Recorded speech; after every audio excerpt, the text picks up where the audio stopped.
ചുഴലിക്കാറ്റ് തമിഴ്നാടിന്റെ കര തൊട്ടു. വലിയ തരത്തിലുള്ള നാശനഷ്ടങ്ങളാണ് ഈ ചുഴലിക്കാറ്റ് വിതച്ചിരിക്കുന്നത്. ഇതുവരെ 4 മരണങ്ങൾ റിപ്പോർട്ട് ചെയ്തിട്ടുണ്ട്.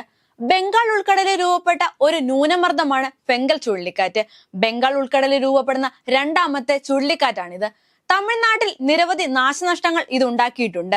ഫെങ്കൽ ചുഴലിക്കാറ്റ് വടക്കൻ തീരത്ത് നിന്ന് പുതുച്ചേരിയിലേക്ക് അടുക്കുകയാണ്. സാവധാനം പടിഞ്ഞാറോട്ട് നീങ്ങുകയും അടുത്ത 3 മണിക്കൂറിനുള്ളിൽ ആഴത്തിലുള്ള ന്യൂനമർദ്ദമായി മാറുമെന്നും കാലാവസ്ഥാ വകുപ്പ് മുന്നറിയിപ്പ് നൽകി. ഡിസംബർ 2 വരെ തമിഴ്നാട്ടിൽ ശക്തമായ മഴയ്ക്ക് സാധ്യതയുണ്ട്. പ്രതീക്ഷിച്ചത്ര വലിയ ആഘാതം ഉണ്ടായിട്ടില്ലെന്ന് അധികൃതർ അറിയിച്ചു. എന്നാൽ ചെറിയ സമയം കൊണ്ട് തന്നെ ഇത് ചെന്നൈ നഗരത്തെ വെള്ളക്കെട്ടിലാക്കി. കനത്ത കാറ്റിലും മഴയിലും ചെന്നൈയിൽ വൈദ്യുതാഘാതമേറ്റ് ഒരാൾ മരണപ്പെട്ടു. ചെന്നൈയിലെ മീനമ്പക്കം മേഖലയിൽ മാത്രം 114.2 മില്ലിമീറ്റർ മഴയാണ് ലഭിച്ചത്. പ്രധാന റോഡുകൾ വെള്ളത്തിലായതിനാൽ ഗതാഗതം പൂർണ്ണമായും സ്തംഭിച്ചു. സുരക്ഷ കണക്കിലെടുത്ത് ചെന്നൈ വിമാനത്താവളം അടച്ചിടുകയും 55ഓളം വിമാനങ്ങൾ റദ്ദാക്കുകയും ചെയ്തു. 19 വിമാനങ്ങൾ വഴിതിരിച്ചും വിട്ടു. യാത്രക്കാരെ ഇത് ആശങ്കയിലാക്കിയിരുന്നു. എന്നാൽ ഞായറാഴ്ച പുലർച്ചെ 4 മണിയോടെ വിമാനങ്ങൾ പുനരാരംഭിച്ചു. എന്നിരുന്നാലും വിമാനങ്ങൾ വൈകുകയും ചില വിമാനങ്ങൾ റദ്ദാക്കുകയും ചെയ്തു. ശക്തമായ കാറ്റിനെ തുടർന്ന് ചെന്നൈ ബീച്ചിനും വേളാഞ്ചേരിക്കും ഇടയിലുള്ള MRTS സെക്ഷനിലെ സബർബൻ ട്രെയിൻ സർവീസുകൾ ശനിയാഴ്ച താൽക്കാലികമായി നിർത്തിവെച്ചിരുന്നു. പല്ലാവരം റെയിൽവേ സ്റ്റേഷനിൽ പാളങ്ങൾ വെള്ളത്തിനടിയിലായതിനാൽ ട്രെയിൻ ഗതാഗതം തടസ്സപ്പെട്ടു. ഒരു എക്സ്പ്രസ് ട്രെയിൻ റദ്ദാക്കി, 2 എണ്ണം വഴിതിരിച്ചു വിട്ടു. തീവ്ര മഴയെ തുടർന്ന് അണക്കെട്ടുകളുടെ ജലനിരപ്പ് ഉയരുന്നു.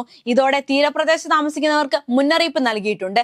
ചെന്നൈയുടെ ബീച്ചുകളിൽ ഉയർന്ന വേലിയേറ്റവും കടൽക്ഷോഭവും ഉണ്ടായി. ഫെങ്കൽ ചുഴലിക്കാറ്റിനെ തുടർന്ന് പെയ്ത മഴയിൽ തിരുമലയിലെ 5 അണക്കെട്ടുകളും പൂർണ്ണ റിസർവോയർ ലെവൽ കപ്പാസിറ്റിയിലെത്തി.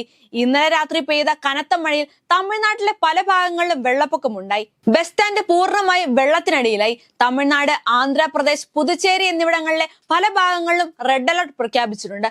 മത്സ്യത്തൊഴിലാളികൾ കടലിൽ പോകരുന്ന പുതുച്ചേരി ഫിഷറീസ് വകുപ്പ് മുന്നറിയിപ്പ് നൽകി. മത്സ്യത്തൊഴിലാളികൾ അവരുടെ ബോട്ടുകളും ഉപകരണങ്ങളും ഉയർന്ന സ്ഥലത്തേക്ക് മാറ്റാനും കേടുപാടുകൾ തടയാനും നിർദ്ദേശം നൽകിയിട്ടുണ്ട്. ഇന്നലെ ചെന്നൈ നഗരത്തിലെ വെള്ളക്കെട്ടിനെ തുടർന്ന് ഗതാഗതം പൂർണ്ണമായും തടസ്സപ്പെട്ടു. 134 സ്ഥലങ്ങളിലാണ് വെള്ളക്കെട്ട് രൂപപ്പെട്ടത്. പ്രധാനപ്പെട്ട റോഡുകളായ old Mahabalipuram road, 5 furlong road, Mylapore road തുടങ്ങി റോഡുകൾ പൂർണ്ണമായും വെള്ളത്തിലായിരുന്നു. ഫെങ്കൽ ചുഴലിക്കാറ്റ് കേരളത്തിലേക്ക് നീങ്ങുകയാണ്. അതിന്റെ ഭാഗമായി വരുന്ന 5 ദിവസം ഇടിമിന്നലോട് കൂടിയ മഴയ്ക്ക് സാധ്യതയെന്ന് കാലാവസ്ഥാ വകുപ്പ് മുന്നറിയിപ്പ് നൽകിയിട്ടുണ്ട്. മത്സ്യത്തൊഴിലാളികൾക്ക് കടലിൽ പോകരുതെന്ന് നിർദ്ദേശവും നൽകി. ഒറ്റപ്പെട്ട ഇടങ്ങളിൽ ഇടിമിന്നലോട് കൂടിയ മഴയ്ക്കും മണിക്കൂറിൽ 40 കിലോമീറ്റർ താഴെ വരെ വേഗതയിൽ ശക്തമായ കാറ്റിനും സാധ്യതയുണ്ട്. ഡിസംബർ ആദ്യ വാരത്തോടെ സംസ്ഥാനത്ത് തുലാവർഷം കനക്കാൻ സാധ്യതയുണ്ടെന്നാണ് മുന്നറിയിപ്പ്.